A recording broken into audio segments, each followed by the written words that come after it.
Well, as you know, the ongoing invasion of Ukraine is having major impacts here in the United States, from gas prices to the economy, even agriculture. Several areas are really seeing the financial strain. Joining us this afternoon to talk about how current events in Ukraine are affecting Oklahoma's ag industry is Dr. Kim Anderson from OSU. Dr. Anderson, it is great to have you with us this afternoon, sir. Well, it's a pleasure to be here. In your opinion, Doctor, what is the biggest area of concern right now? I think the biggest area of concern for everybody, every citizen of the state of Oklahoma, is gas prices and food prices. Now you get to the farmer, of course, they've got fertilizer prices that are going up. That'll hit both livestock and farmers, crop farmers.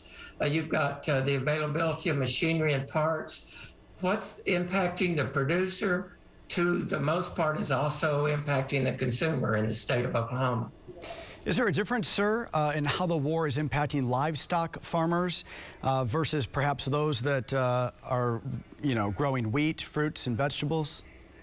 Yes, I think so. I think your farmers, that'd be the wheat, corn, soybeans, fruits, vegetables, they're impacted mostly by fertilizer, chemical cost, the availability of the machinery and parts. The good point there is that they do have higher prices that will offset some of their problems. On the livestock producers, they have food costs, and so the higher prices of the corn, the soybeans, the wheat impacts the inputs for your livestock, your poultry, your hog, your beef producers. And so what is positive for the farmer is negative for the livestock producer. However, your livestock producers also, especially your cow-calf producers, are concerned about fertilizer because they have fertilizer and chemicals that they use on their pastures.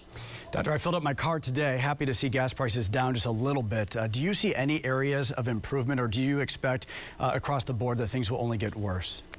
Well, prices, for the most part, for the first couple of weeks, they increased quite rapidly. They have come down slightly since their peak. I think the good news is that the bad news is that prices are relatively high.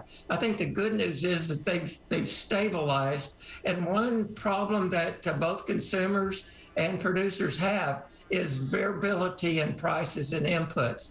We like things to be stable so that we can plan accordingly, and there seems to be some stability in the market right now. You mentioned gasoline and food. That's certainly impacting our viewers the most. Is there any other area where you think that the person who is watching right now is really impacted by what's happening in this conflict? Well, I think the uncertainty of it. I know I personally, I will pay the higher food price because I like to eat. However, I'm concerned about having food on the shelf, or I'm concerned about having gasoline to put in my car. So it's more than the prices, it's the risk. And for in agriculture, the risk of not being able to get the fertilizer or the chemical or the fuel or the machinery or the parts that I need.